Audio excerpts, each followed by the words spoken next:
미주대학교 32기 작년 상반기에 졸업을 한 위계입니다. 반갑습니다. 너무 떨려가지고.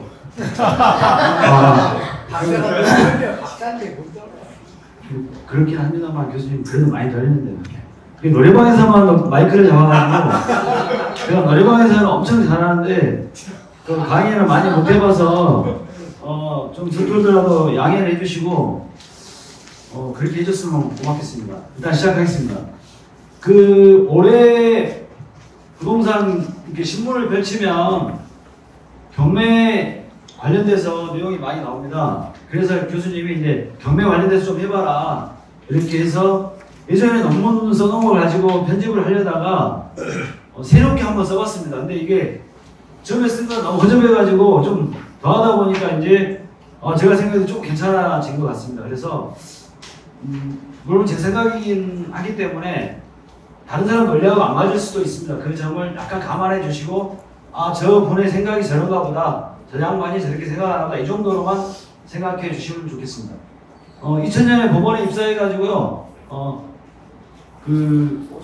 3년 전에 대한민국에서 가장 훌륭하신 김종진 교수님 밑에 공부를 열심히 하고 해서 작년 6월에 졸업을 하게 됐습니다. 그때도 이제 논문 제목이 그때 거시경제 및 소비 형태, 인구 구조 변화가 근린상가 낙찰 가격에 미치는 영향 관련돼서 썼는데 경매에 관한 얘기입니다. 경매에 관한 얘기인데 그걸 보면은 실질적으로 보면 상가에 관련된 근린상가에 관련된 경매 논문이 거의 없더라고요.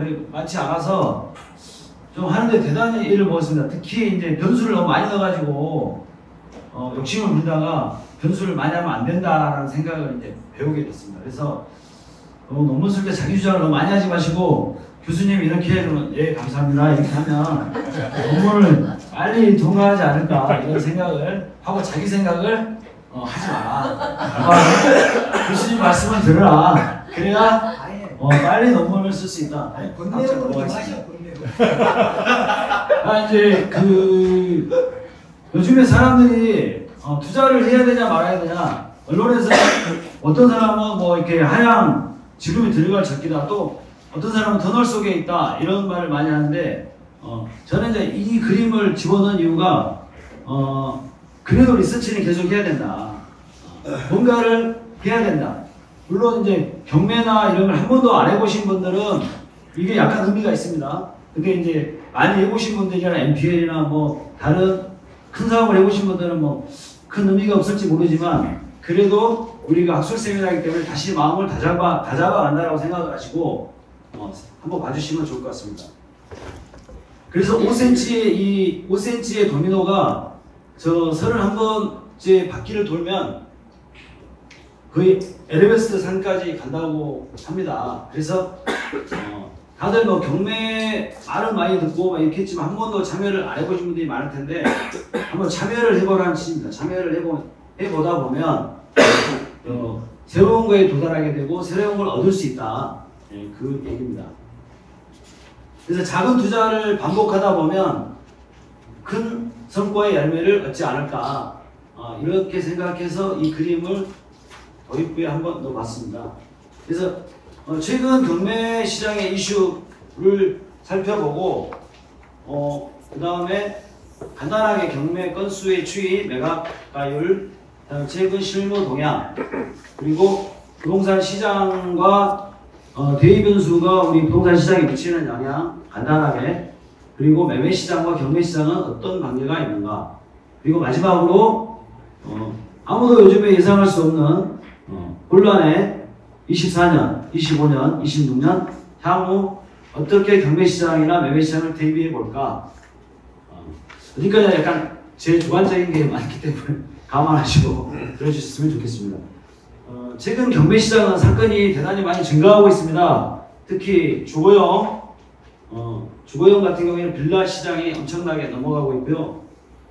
그래서 신문이나 이런 데 보면 올 연말에 약 12만 건 정도가 경매 시장에 나온다고 합니다. 기존에는 그렇게 많지 않았거든요.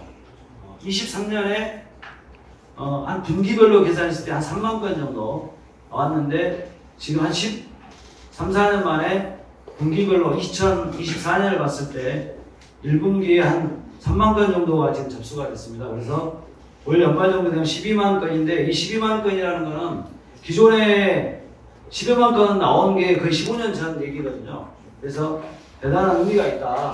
경매 사건이 많이 나온 거는 두 번째죠. 그리고 우리가 항상 요즘에 언론에 정말 많이 나오는 빌라포비아가 이제 그래서 건수가 이렇게 많습니다. 18년 만에 최다. 또 전세 사기 관련 이런 언론 뉴스들이 많이 나오는데 실제로 2024년 4월에 진행된 서울 빌라 경매 건수가 한 1,500건 정도 되는데 이건 2006년에 한 1,500건 정도, 그러니까 벌써 2006년부터 24년이니까 거의 한 18년 만에 이렇게 최대로 사건이 증가했습니다. 그 중에서도 강서구가 제일 많고요. 그 다음에 양천구, 구로구, 관악구, 금천구 이런 순으로 많습니다. 그래서 요즘에 직원들이 서울 남부지방법원을 대단히 기피합니다. 특히 경매계를 기피하는 이유가 사건이 너무 많이 늘어서 예전에 한 200건 정도 있다면 지금 300, 한 4, 50건 정도 가지고 있기 때문에 매일 야근을 해야 돼서 직원들이 남부지방법원을 되게 기피하는 그런 현상입니다. 다음 장 한번 보시죠. 상가도 마찬가지인 것 같습니다. 상가도 공실, 경매 급증, 고금리, 고물가에 공실률이 꾸준히 증가하고 임대가격 지수가 하락하고 있어서 상가에서도 주거용과 비슷하게 경매시장으로 나오는 물건들이 계속 차곡차곡 증가하고 있는 그런 현상을 볼 수 있습니다. 다음 장으로 가겠습니다. 다음 장. 그래서 그래프로 보면 이제 명확하지는 않는데 지금 2023년 작년이 지금 총 한 10만 건 이 정도 접수가 됐는데 2024년에는 아마 12만 건으로 기존에 2012년 정도가 가장 많았었는데 최근 10몇 년에 그걸 아마 달성할 것 같습니다. 그래서 사건은 지속적으로 증가한다.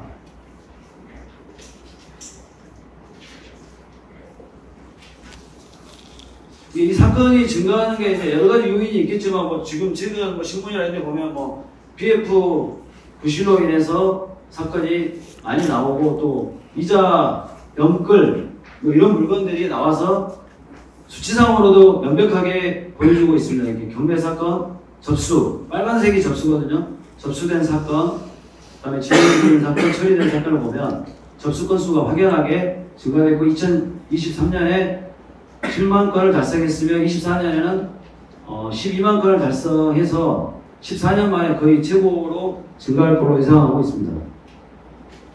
다음 장 넘어가겠습니다. 이건 매각가율인데요. 매각가율은 각 개별 물건들이 낙찰이 되면 낙찰가라고 보통 매각가라고 하는데 이 매각가들이 합쳐지면 매각가율이 됩니다. 그래서 물건이 낙찰가가 몇 프로 얼마 그러니까 감정가 대비 낙찰가 이게 10억이 8억에 낙찰이 됐으면 그게 80%인 거죠. 매각가율이. 그래서 그 매각가율의 추이를 보여주는 내용입니다. 그래서 2022년, 23년, 24년 약간 좀 짧게 했는데 22년에 이제 그 매각가율이 최저를 기록했습니다. 기록하고 23년, 24년 약간 횡보하면서 가는데 약간 올라가는 것 같기는 한데 확실한 추세선은 없기 때문에 지금 혼돈이 오는 것 같습니다. 경매시장도 마찬가지고 일반 매매시장도 매입을 해야 되나 그거에 대한 타이밍을 못 잡고 있는 게 아닌가 이렇게 생각을 하고 있습니다. 그리고 다 아시는 바와 같이 22년에는 저 파란색 줄을 보면 22년 말에 거의 최저가를 일단 찍었습니다. 매각률은 뭐냐면 100건이 경매 시장에 진입했는데 그 중에 뭐 12건 팔렸다 그런 얘기입니다. 그거는 매각률이고 10건 중에 10건 팔렸다. 매각가율은 이제 가격 10억이 8억에 팔렸다 그러면 80%. 약간 그 수치가 중요한 이유는 뭐냐면 이게 개별 물건들이 팔려서 매각가율을 나타내주기 때문에 아파트들의 매각가율, 근린상가들의 매각가율. 그래서 이 매각가율이 상당한 의미가 있는 그런 수치입니다. 다음 장.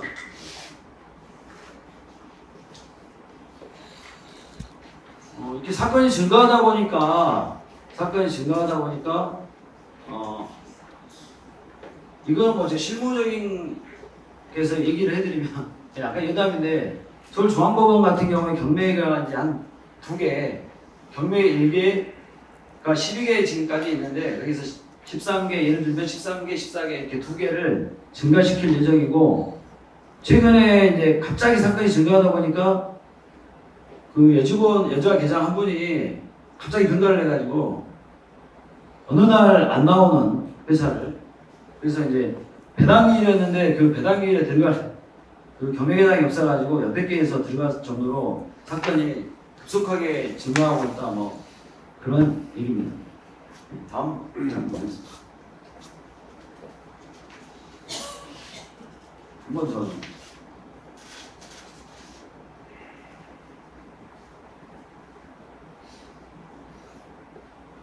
저는 이제 논문을 쓸 때 변수를 좀 한 7가지 정도 생각을 해서 논문을 썼는데 실질적으로 논문의 결과의 정확도를 알려면 변수를 너무 많이 쓰면 안 됩니다.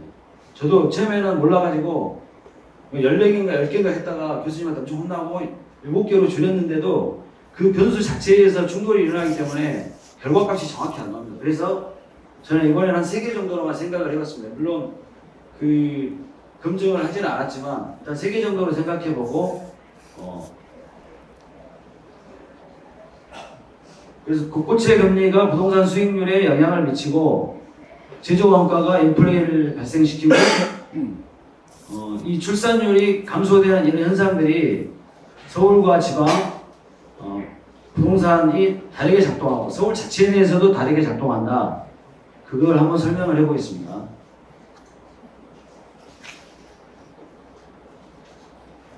다음 장입니다.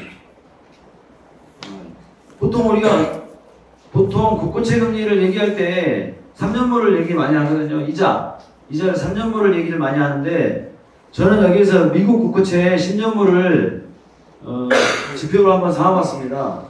우리나라가 수출에 의존하는 국가이고 우리나라의 지표와 거의 비슷하게 가는 그러면서도 신뢰성이 높은 미국 국고채 10년물 금리를 생각을 해봤습니다. 그래서 3년물 국고채 같은 경우에는 정부에서 인위적으로 조정할 수도 있고 한 20년 정도 되는 국고채들은 미래를 정확히 예측할 수 없는데 한 10년 정도 국고채 10년물이 그래도 시장 방향을 가장 잘 안내한다라고 블룸버그나 뭐 이런 데서 다 얘기를 하고 있기 때문에 10년 만기 국고채가 경제를 가장 잘 반영하는 그런 상황이다라고 해서 일단 이 국고채를 10년물을 생각해 봤습니다. 그래서 우리가 부동산에 언제 뭐 사야 되나 뭐 이런 걸 생각을 해볼 때 가장 먼저 고려를 해볼 게 미국 국고채 10년물을 좀 고려를 해보면 좋지 않을까. 그래서 이 국고채 금리가 확실하게 방향을 아래쪽으로 틀었을 때 진정 이제 매입이나 이런 걸 진정하게 고려해 볼 타이밍이 되지 않았는가. 그래서 타이밍을 잡는 데는 이 미국 국고채 10년물을 바라봐 주는 게 좋다. 그런 의미로 미국 국고채 10년물을 생각해 봤습니다. 그리고 다음으로는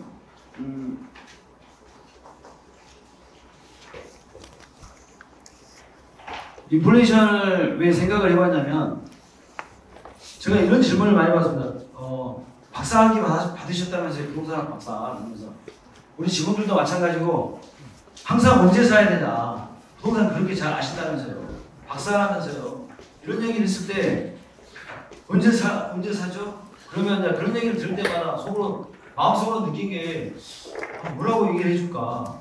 지금 뭐 언론에서나 누구나 다 뭐 사라는 사람 있고 뭐 사지 말라는 사람 있고 기다리라는 사람 있고 그렇기 때문에 그거에 대한 얘기를 해줘야 되는데 내가 들린다고 할지라도 내 생각을 가지고 얘기를 해줘야 맞기 때문에, 그래서 아까 미국 국고채 10년물을 보면서 어느 시기라는 걸 대충 판단할 수 있다라고 생각을 했고, 인플레이션이라고 하는 거는 누구나 쉽게 일반인들부터 뭐 초등학생들도 알 수 있는 단어이기 때문에 그 인플레이션이 왔을 때 그 인플레이션을 대처할 수 있는 기력이 부동산이다. 그렇기 때문에 이런 걸 설명할 수 있을 가능성이 제가 높기 때문에 저한테 편안한 세 가지로 한번 상정을 해봤습니다. 그래서 인플레이션이 오고 원가가 상승하면 인플레이션이 오고, 인플레이션이 오기 때문에 우리는 그 인플레이션을 해지하기 위해서 부동산에 좀 더 적극적으로 매수하려고 하고 보유하려고 한다. 그래서 인플레이션이 왔을 때에는 우리가 오히려 부동산을 매입을 적극적으로 고려하게 된다. 그런 의미로 이걸 설명해 봤습니다.